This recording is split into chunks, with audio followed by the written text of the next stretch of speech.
کیا مہربان اور نہایت رحم کرنے والا ہے۔ سورہ بنی اسرائیل 15ویں پارے کی صورت ہے۔ اس کی آیت نمبر 76 سے 82 تک میں نے تلاوت کی ہے، 78 سے 82 تک۔ سورہ بنی اسرائیل ویسے تو مکی صورت ہے، اور اس کا جو نام ہے بنی اسرائیل، ہم اکثر جب دروس کا آغاز کرتے ہیں تو اس بات پہ غور کرتے ہیں کہ سورت کا نام کسی خاص اس سورت کے اندر جو ٹاپک ہے اس کی وجہ سے رکھا گیا ہے، یا پھر اس کا ایک ذکر کیا گیا ہو، آیت کے اندر وہ لفظ آیا ہو اور اس کی وجہ سے رکھ دیا گیا ہو۔ تو یہ دو وجوہات ہوتی ہیں، دو طریقہ کار ہے جس کی بنیاد پر نام رکھے گئے ہیں سورتوں کے۔ بنی اسرائیل جو سورت ہے، اس سورت کے اندر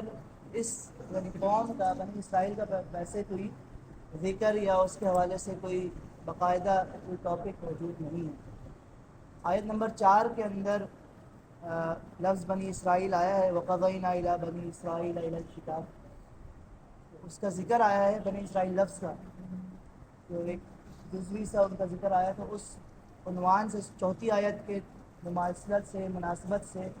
اس سورت کا نام بنی اسرائیل رکھا گیا ہے۔ ورنہ اس سورت کے اندر بنی اسرائیل کے حوالے سے، اس کے احوال کے حوالے سے، ان کے حوالے سے، احکام کے حوالے سے اس سورت کے اندر گفتگو نہیں ہوئی ہے۔ ساتھ میں یہ بھی سمجھ لینا چاہیے کہ یہ سورت جو ہے 13 سال نبی کریم صلی اللہ علیہ وسلم نے مکہ کے اندر گزارے، جات کے ایک دور سے گزر کر شعب ابی طالب کے وادی کا جو پورا زمانہ تھا وہ گزر چکا تھا۔ نبی کریم صلی اللہ علیہ وسلم کے اصحاب کے اوپر سخت سے سخت ترین تکالیف کا ایک دور تھا جو گزر چکا تھا۔ نبی کریم صلی اللہ علیہ وسلم کو آفرز دینے کا ایک سلسلہ تھا جو گزر چکا تھا، جسے نبی کریم صلی اللہ علیہ وسلم نے ٹھکرایا تھا۔ طائف کا واقعہ تھا کہ جس کے اندر نبی کریم صلی اللہ علیہ وسلم جب عرب کے معاشرے کے اندر سیچوریشن محسوس کرتے تھے کہ اب ادھر مزید گنجائش نہیں ہے لوگوں کے اندر اسلام کو قبول کرنے کی، تو انہوں نے کہا کہ باہر نکل کر معاشرے کے اندر جایا جائے اور ادھر اسلام کی دعوت کو پھیلایا جائے۔ تو طائف گئے تو وہاں سے بھی ایک سخت جواب ملا اور نبی کریم صلی اللہ علیہ وسلم کو لہو لہان کر دیا گیا۔ یہ سارا ایک سخت دور گزرنے کے بعد اللہ رب العالمین نے نبی کریم صلی اللہ علیہ وسلم کو معراج عطا کی، اور وہ بلند مقام، اس مقام پر لے گئے کہ جہاں سے، جس کے ذریعے سے نبی کریم صلی اللہ علیہ وسلم کو اور ان کے ذریعے سے پھر امت کو ایک تسکین فراہم کی گئی کہ آپ کے رب کے پاس آپ کا بلند مقام ہے، اور اس نے آپ کے لیے آگے بہت کچھ سہولتیں اور آسانیاں رکھی ہیں، اور پھر ان کا مقام بھی بتایا گیا کہ اس مقام تک آپ کو لے کر گئے ہیں۔ وہاں سے واپسی پر پھر یہ صورت جب آئے تو یہ صورت نازل ہوئی، اور اس صورت کے اندر 3 قسم کی باتیں ہیں، ہم سرسری سے اس کو دیکھتے تو سب سے ایک پہلی بات کہ کفار مکہ کو تنبیہ کی گئی ہے۔ پہلی چیز تنبیہ ہے کہ بنی اسرائیل کی طرح نہ ہو جاؤ، یہود و نصارہ کی طرح نہ ہو جاؤ کہ انہوں نے اپنے نبیوں کو جھٹلایا، انہوں نے ان کی تعلیمات کو جھٹلایا تو اللہ رب العالمین نے انہیں مٹا دیا۔ اگر تمہارے پاس بھی یہ موقع اب آخری ہے، اگر تم نے بھی ابھی اسلام قبول نہیں کیا، اس نبی کی دعوت کو قبول نہیں کیا، تو تمہاری جگہ دوسرے لوگوں کو لایا جائے گا جو اس دعوت کو قبول کریں گے اور اس کی پھر اتباع کریں گے۔ پھر ہم نے دیکھا کہ اس کے 1 سال کے بعد، بلکہ جب یہ صورت نازل ہو رہی تھی اسی وقت بیعت عقبہ ہو چکی تھی۔ بیعت عقبہ اول اور بیعت عقبہ ثانی، جو اوس اور خزرج کے قبائل تھے، وہاں سے جو لوگ آئے تھے، نمائندے آئے تھے، وہ پہلی بیعت نبی کریم صلی اللہ علیہ وسلم سے کر کے جا چکے تھے، اور پھر وہ جا کے مدینہ میں انہوں نے کام شروع کر دیا تھا، اپنے قبائل کے اندر اسلام کا تعارف رکھنا شروع کر دیا تھا، اور ایک ایسا ماحول کریٹ ہو گیا تھا کہ جس کے اندر مسلمانوں کے لیے مدینہ کی زمین جو ہے وہ زرخیز ہونا شروع ہو گئی تھی، قبولیت کا درجہ وہاں پر مسلمانوں کے لیے پیدا ہونا شروع ہو گیا تھا۔ ایک ایسے وقت میں کفار کو تنبیہ کی جا رہی کہ ابھی بھی وقت ہے،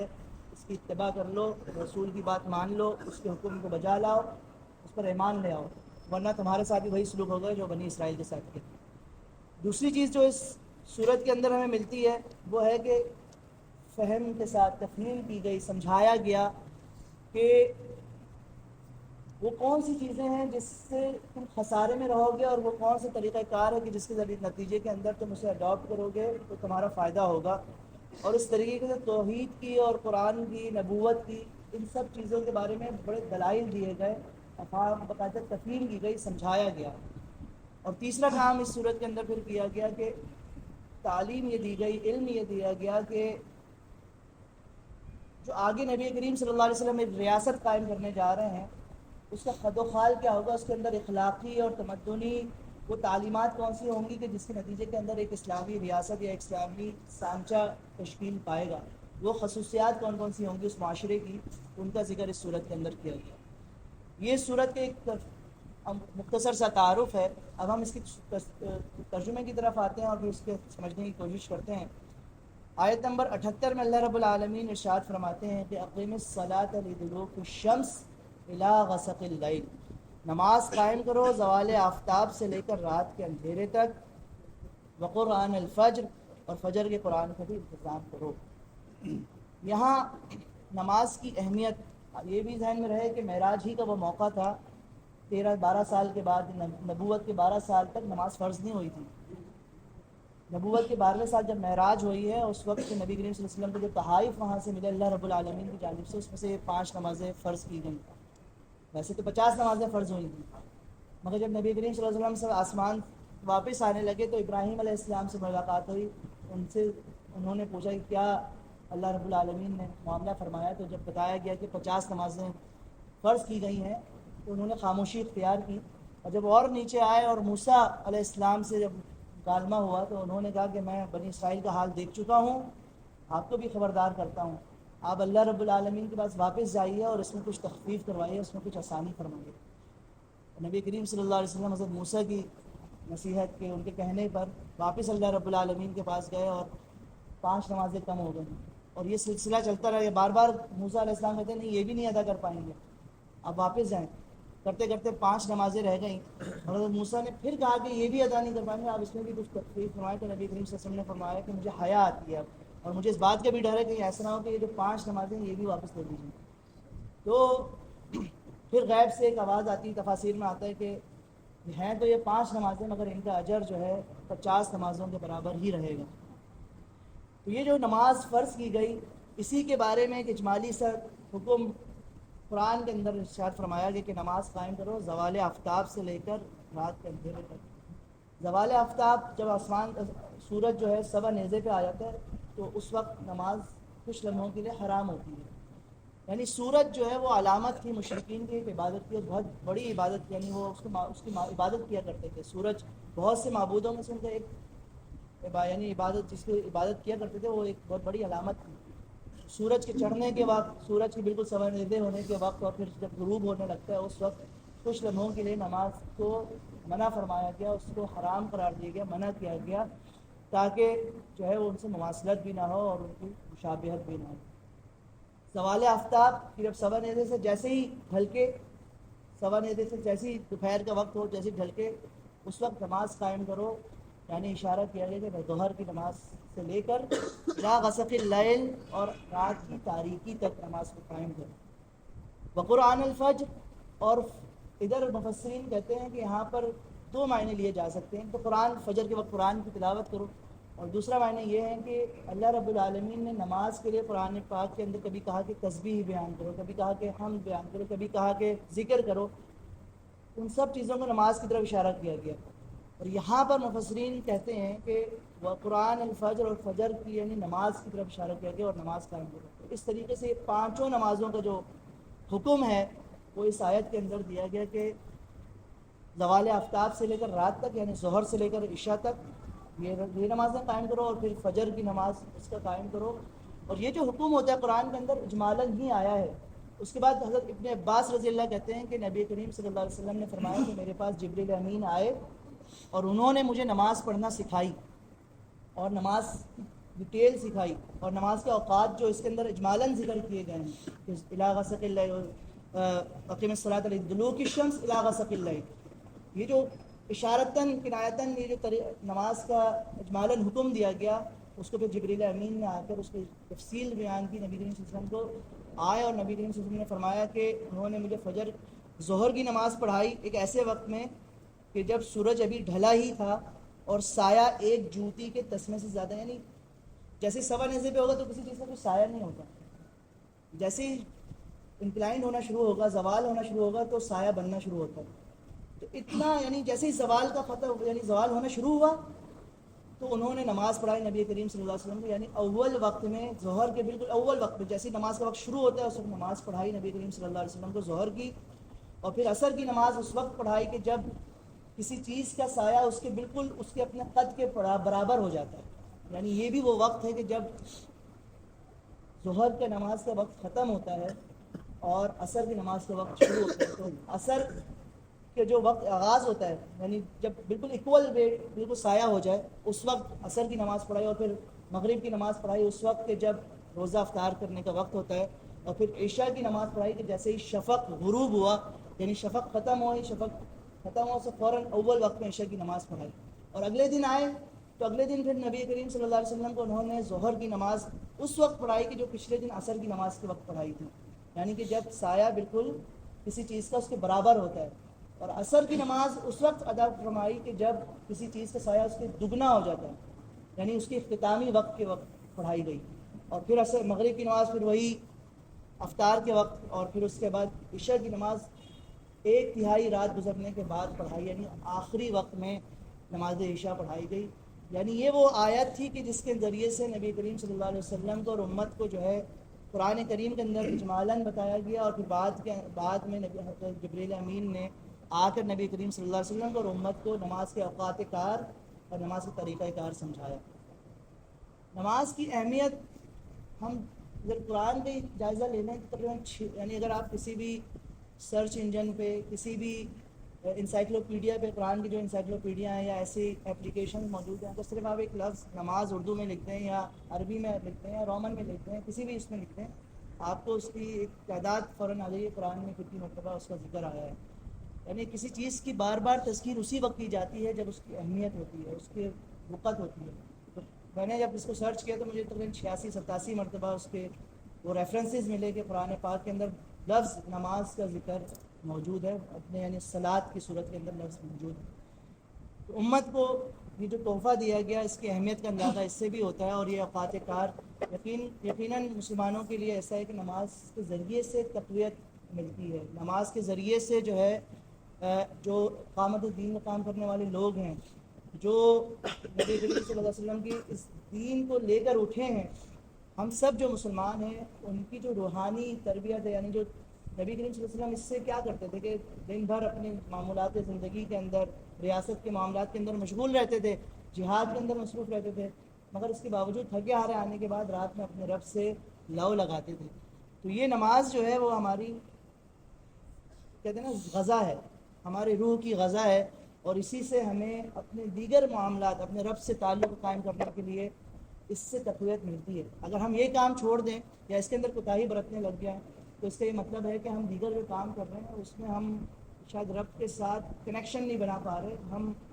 آدھا کام کر رہے ہیں، ہم پورا کام نہیں کر رہے. بہرحال اس سے آگے بڑھتے ہیں. اسی کا دوسرا مطلب بھی لے لیتے ہیں قرآن ان قرآن الفجر کان مشہودا، کہ کیونکہ قرآن فجر مشہود ہوتا ہے. تو حدیث کے اندر آتا ہے کہ فرشتے جو ہیں وہ 2 وقت میں ڈیوٹیز چینج کرتے ہیں، ایک فجر کا وقت ہوتا ہے اور ایک عصر کا وقت ہوتا ہے. اور اس وقت وہ پھر جا کے اللہ رب العالمین کے پاس جا کے رودات بیان کرتے ہیں کہ تیرا فلاں بندہ جو ہے وہ تیری اس طرح کی عبادت کر رہا تھا، تیرا فلاں بندہ جو ہے تیرا ذکر کر رہا تھا. اور پھر اللہ رب العالمین ان کے ساتھ ایک مکالمہ فرماتے ہیں اور پھر آخر میں فرماتے ہیں کہ تو گواہ رہنا کہ میں نے جو ان کو چیز مطلوب تھی یعنی جنت وہ ان کے لیے لکھ دی اور ان کے لیے فیصلہ جنت کا کر دیا. اور تم یہ گواہ رہنا کہ جس سے وہ بچنا چاہتے تھے یعنی دوزخ، تو ان کے لیے میں نے دوزخ سے نجات کا فیصلہ فرما دیا. تو یہ 2 وقت ہیں، یہ بہت بڑی حدیث ہے. میں نے اس کا بہت مختصر انداز میں اس کا ایک وہ آپ کو دیا ہے کہ یہ پوری حدیث کا اختتام اس طرح سے ہوتا ہے کہ ان 2 وقت کے اندر فرشتے باقاعدہ اپنی ڈیوٹیز چینج کرتے ہیں. تو اس وقت کو خاص خیال رکھنے کا کہا گیا. یہی وجہ ہے کہ شاید عصر کی نماز کے ایک ذکر نماز جو درمیان کی نماز ہے اس کی اہمیت بتائی گئی ہے کہ اس کا خیال رکھو، یعنی عصر کی نماز کا. تو یہ فرشتوں کی جو اوقات کار ہیں اس کے حوالے سے جو ہے وہ یہ چونکہ مشہود ہے، شہادت دیں گے. یہ وقت ایسے ہوں گے کہ ان کے وقت میں شہادت دی جائے گی فرشتوں کی بھی. اور خود قرآن مجید بھی وہ نبی کریم صلی اللہ علیہ وسلم کی حدیث ہے نا کہ القرآن حجت لک او علیک، کہ یہ قرآن جو ہے بہت سو کے لیے حجت، یعنی ان کے لیے حق میں حجت ہوگا اور بہت سو کے خلاف حجت بنے گا۔ تو اس قرآن کے بارے ہی میں کہا گیا نا کہ اس سورۃ قرآن کے اندر ہی نبی کریم صلی اللہ علیہ وسلم کی شکایت کا ذکر کیا گیا کہ جو امت کی وہ شکایت کریں گے نبی کریم صلی اللہ علیہ وسلم، حالانکہ وہ تو شفیق ہیں، بہت مہربان ہیں، امت کی فکر آخرت کے دن بھی ہوگی، ان کو پکڑ پکڑ کے جہنم سے نکلوا رہے ہوں گے، ان کی شفاعت کر رہے ہوں گے، مقام محمود پر فائز ہوں گے، ان کے لیے وسیلہ بن رہے ہوں گے،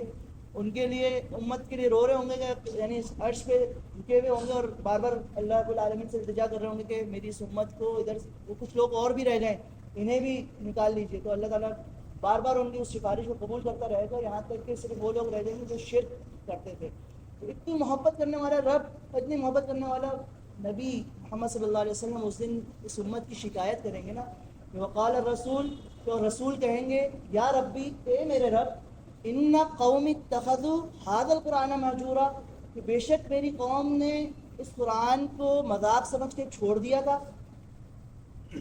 تو کیا اس وقت نبی کریم صلی اللہ علیہ وسلم کی یہ جو شکایت ہوگی کیا ایسی چھوڑ دی جائے گی؟ تو قرآن بہت سو کے لیے جس سے کہ حق میں بھی حجت بنے گا، حق میں بھی گواہی دے گا، اور اس وقت قرآن بہت سو کے لیے ان کی بربادی کا بھی سامان بن سکتا ہے۔ وَمِنَ اللَّيْلِ فَتَهَجَّدْ بِهِ نَافِلَةً لَكَ، اور رات کو تہجد پڑھو، یہ تمہارے لیے نفل ہے، بعید نہیں کہ تمہارا رب تمہیں مقام محمود پر فائز کر دے۔ تہجد کی نماز کو نفل قرار دے دیا گیا اور یہ رات کے آخری حصے میں پڑھنے کی تلقین کی گئی، اور اس کے علاوہ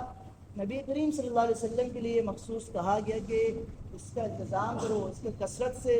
اس کا اہتمام کرو، اس کو اپنی عادت کے اندر شامل کرو۔ یعنی اللہ تعالیٰ نے امید ظاہر کی، اور نبی کریم صلی اللہ علیہ وسلم بھی اپنے لیے اس بات کا گمان رکھتے ہیں اور ذکر کرتے ہیں حدیثوں کے اندر کہ مجھے گمان ہے کہ مقام محمود پر مجھے فائز کیا جائے گا۔ اور ہم بحیثیت امت اذان کے بعد جو دعا کرتے ہیں اس کو کیا دعا کرتے ہیں کہ نبی کریم صلی اللہ علیہ وسلم کو وسیلہ بنائے، انہیں فضیلت عطا کرے، انہیں اعلیٰ مقام پر فائز فرمائے اور مقام محمود عطا فرمائے۔ تو مقام محمود ہوگا کیا کہ جہاں پر جو جتنے بھی اللہ رب العالمین کی مخلوق ہوگی وہ اس مقام پر کھڑے ہوئے فرد کی تعریف تصنیف بیان کرے گی اور اس کی حمد بیان کرے گی، اور وہ مقام اللہ رب العالمین نے امید یعنی آپ کو یہاں پر دلائے امت کو، نبی کریم صلی اللہ علیہ وسلم کو، اور پھر نبی کریم صلی اللہ علیہ وسلم نے بتاتے خود اپنے لیے گمان ظاہر کیا کہ مجھے گمان ہے اللہ رب العالمین سے کہ یہ مقام میرے لیے رکھا گیا۔ تو یہ جو مقام ہے اس کو کیسے پایا جاتا ہے، پایا جا سکتا ہے نبی کریم صلی اللہ علیہ وسلم کو کے حوالے سے کہا گیا کہ یہ آپ نفل کا اس تہجد کا اہتمام کریں، اور مومنین کے لیے بھی کہا گیا کہ اس کے بے شمار فوائد ہیں، اور یہ وہ وقت ہوتا ہے کہ جب اللہ رب العالمین بہت قریب ہوتا ہے انسان کے اور اس کی باتوں کو سنتا ہے، اس سے گفتگو کرتا ہے۔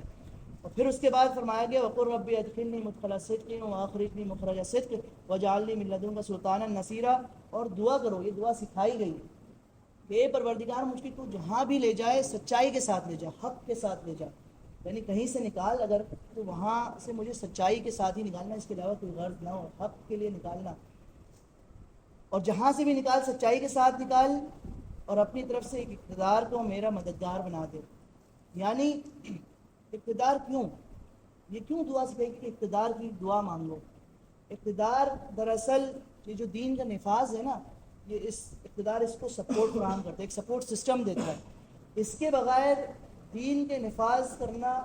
بالکل ایسا ہی ہے کہ آپ کے پاس اختیار کچھ بھی نہ ہو اور آپ اس کے لیے عملی جدوجہد کر رہے ہیں، کوشش کر رہے ہوں، اس کا اجر ملے گا آپ کو، مگر اقتدار ہم نے خود دیکھا نبی کریم صلی اللہ علیہ وسلم کی زندگی کے اندر کہ 13 سال جب نبی کریم صلی اللہ علیہ وسلم کو اقتدار نصیب نہیں تھا تو وہ 13 سال کی جدوجہد، حالانکہ بہترین صحابہ بہترین ساتھی موجود تھے، مگر اس کے باوجود جو اسلام نے ترویج کی، پھیلا، اسلام بہت مختصر پھیلا، مگر جیسے ہی اسلام کو اقتدار کی سپورٹ ملی، اسلام نے پھر اس کو 10 سالوں کے اندر یہ چیز ہم نے دیکھی کہ فتح مکہ ہوا، اور اس کے بعد پھر 1 لاکھ لوگوں سے زیادہ لوگوں نے خطبہ یعنی حجۃ الوداع ادا کیا نبی کریم صلی اللہ علیہ وسلم کے ساتھ، بہت تیزی سے دین پھیلا۔ یہ اقتدار جو ہے اس کو یعنی انبیاء کو سکھایا گیا کہ اس کی دعا کریں۔ ہاں اقتدار اگر اپنے منصب اپنے مطلب کے لیے مانگا جائے تو وہ صحیح نہیں ہے، اگر اقتدار اپنے ذاتی مفاد کے لیے مانگا جائے تو وہ بالکل بھی صحیح نہیں ہے، مگر اقتدار دین کے ابلاغ کے لیے مانگنے کی دعا سکھائی گئی انبیاء کو۔ پھر اس کے بعد فرمایا گیا وَنُنَزِّلُ مِنَ الْقُرْآنِ مَا هُوَ شِفَاءٌ وَرَحْمَةٌ لِّلْمُؤْمِنِينَ وَلَا يَزِيدُ الظَّالِمِينَ، بلکہ اس سے پہلے ایک آیت تھی اور اعلان کر دو کہ حق آ گیا اور باطل مٹ گیا، اور باطل تو مٹنے ہی والا ہے۔ اب یہ سوچیں یہ آیات جو نازل ہوئی ہیں یہ تو ابھی ابھی تو ہجرت نہیں ہوئی ہے، ابھی تو مسلمان عطاب کے شکار ہیں، نبی کریم صلی اللہ علیہ وسلم کے جان کے دشمن ہوئے ہیں کفار، اور بظاہر ایسا کچھ بھی نظر نہیں آ رہا کہ مسلمانوں کو کہ حق غالب آ گیا ہو، مگر یہاں کہا گیا کہ حق آ گیا اور باطل مٹ گیا اور باطل مٹنے ہی والا ہے۔ اور پھر اس کے بعد دیکھا کہ 9 سال کے بعد جب فتح مکہ ہوا تو فتح مکہ کے وقت لوگ نبی کریم صلی اللہ علیہ وسلم بدھ جب بھاتے جاتے تھے تو یہی کہتے جاتے تھے کہ حق آ گیا، جاء الحق وزہق الباطل ان الباطل کان زہوقا، کہ باطل حق آ گیا اور باطل مٹ گیا، اور بے شک باطل مٹنے ہی کے لیے ہے۔ یہ وہ ایمان ہی تھا کہ جو اس وقت بتایا گیا کہ حق آ گیا اور باطل مٹ گیا، یعنی یہ مومنین کو بتایا گیا کہ یہ آئے گا اور یہ ہو کر رہے گا، اور پھر مومنین نے اس بات کا مشاہدہ کیا 9 سال کے بعد۔ پھر اس کے بعد آگے وَنُنَزِّلُ مِنَ الْقُرْآنِ مَا هُوَ شِفَاءٌ وَرَحْمَةٌ لِّلْمُؤْمِنِينَ وَلَا يَزِيدُ الظَّالِمِينَ إِلَّا خَسَارًا۔ ہم اس قرآن کے سلسلہ تنزیل میں وہ کچھ نازل کر رہے ہیں جو ماننے والوں کے لیے تو شفا ہے اور رحمت ہے، مگر ظالموں کے لیے خسارے کے سوا اس میں کسی چیز میں کوئی اضافہ نہیں کرتا۔ بہت ہی مختصر کہ قرآن پاک کے ذریعے سے ہم ثواب حاصل کرنا چاہیں تو ثواب حاصل کر سکتے ہیں، تلاوت کے ذریعے سے، اس کے ایک حرف کے ذریعے سے نیکی کما سکتے ہیں، اس کے ذریعے سے اپنا نظام زندگی درست کر سکتے ہیں تو وہ بھی ہو سکتا ہے، اپنی معاشرت صحیح کر سکتے ہیں، اپنی عدالت صحیح کر سکتے ہیں، اپنا نظام حکومت صحیح کر سکتے ہیں۔ تو یہ قرآن آپ کو وہ سب کچھ دے سکتا ہے۔ اس قرآن کے ذریعے سے بیماری کی بھی علاج ہو سکتا ہے، سب کچھ ہو سکتا ہے، مگر اس امت کو جو رسولوں کو جو پیغام دیا گیا تھا نا غلبہ دین کا، کہ دین تمام ادیان پر دین کو غالب کر دینا، تو یہ قرآن اس کے لیے آیا ہے، اس کے لیے ہم اس چیز کے بھی حاصل کر سکتے ہیں، اور ہم بہرحال اس سے جو کچھ حاصل کرنا چاہیں گے وہ ہمیں عطا فرمائے گا اللہ رب العالمین اس کے ذریعے سے۔ مگر ساتھ میں کہا گیا کہ ولا یزید الظالمین الا خسارا، کہ جو لوگ جن کے سامنے یہ بات آ جائے، ایک تو یہ نا کہ آپ کو انسان کو پتہ نہ ہو اس کے بارے میں، اب میں اور آپ کم سے کم اس چیز میں تو نہیں ہے کہ ہم یہ کہہ سکیں گے ہم تک قرآن نہیں پہنچا۔ ہم جس معاشرے کے اندر رہتے ہیں ادھر میرے خیال سے کوئی کم و بیش 8 یا 9 بڑی مساجد موجود ہیں، تو صرف شادمان کے اندر 14 کے اندر شاید موجود ہوں، اس میں ائمہ مسجد کے امام موجود ہیں، عالم موجود ہیں۔ آج کے دور کے اندر کسی بھی دین کے ایسے جگہ کا یعنی جو مدارس ہیں یا پھر ایسے جو درسگاہیں بڑی بڑی، ان تک پہنچنا کوئی مشکل کام نہیں ہے، انٹرنیٹ اویلیبل ہے، اس کے ذریعے سے ہم دنیا جہاں کی ہر چیز تلاش کر لیتے ہیں، اس کے ذریعے سے ہم دین کی تلاش کر سکتے ہیں۔ آج یہ حجت ہم پر کیوں نہیں اترتی ہے؟ ہم لوگ یہ نہیں کہہ سکتے کہ ہم تک دین نہیں پہنچا یا قرآن نہیں پہنچا، تو قرآن پہنچنے کے بعد جب اس کا انکار کیا جائے گا تو پھر وہ ایک ہوتا ہے جہالت کا انکار اور جہالت کی سزا، اور ایک ہوتا ہے کہ جانتے بوجھتے پتہ چل جانا۔ ہمارے کانوں میں کبھی جمعے کے خطبے کے ذریعے سے چیزیں پتہ چلتی ہیں، کبھی امام نماز کے بعد چیزیں بتاتا ہے، ہم کبھی ترجمے سے پڑھتے ہیں، ہمیں اس کے ذریعے سے چیزیں پتہ چلتی ہیں، جو حرام کر دی گئی چیزیں ہیں ان سب کا ذکر آتا ہے، زنا کا، سود کا، ہم سب کو پتہ ہے نا، مگر اب جاننے کے بعد اس سے روگردانی کرنا تو پھر دوہرا عذاب ہے اس کے لیے، خسارہ ہی خسارہ ہے اس کے لیے۔ ایک تو جہالت کا انکار تھا اور یہاں پر جہالت کی بجائے اب شرارت کا انکار ہے، مطلب شرارت کی وجہ ہے کہ آپ شرارت کریں اس کی بھی سزا ملے گی، کہ آپ کو پتہ تھا آپ نے پھر بھی نہیں کیا۔ اس قرآن کو مجھے اور میں نے اور آپ نے جو ہے اپنے حق میں اگر جو ہے حجت بنانا ہے، اپنے حق میں سفارشی بنانا ہے، تو اس قرآن کو صرف پڑھنا نہیں ہے، اس سے رہنمائی لینی ہے، اس سے سبق لینا ہے، اس کا جس چیز کا ہمیں پتہ چل جائے پھر اس کے کام میں لگ جانا ہے۔ صحابہ کی زندگی ایسے ہی تھی نا کہ وہ جب کچھ پتہ چل جاتا تھا تو اصحاب صفہ والے کیا تھے، وہ ایک ایک آیت کی جب تک عمل کرنا نہیں شروع ہو جاتے تھے اس سے آگے نہیں بڑھتے تھے۔ تو ہمارا بھی معاملہ قرآن کے ساتھ کچھ ایسے ہی ہونا چاہیے کہ قرآن ہمارے حق میں بھی سفارشی بنے، نہ کہ ہمارے خلاف بنے۔ اللہ تعالیٰ سے دعا ہے کہ ان آیات کے اندر جو ہم نے نماز کی، تہجد کی اور قرآن کے حوالے سے جو ہم نے باتیں سمجھنے کی کوشش کی، اس پر ہمیں عمل کرنے کی توفیق عطا فرمائے، اس کا فہم اور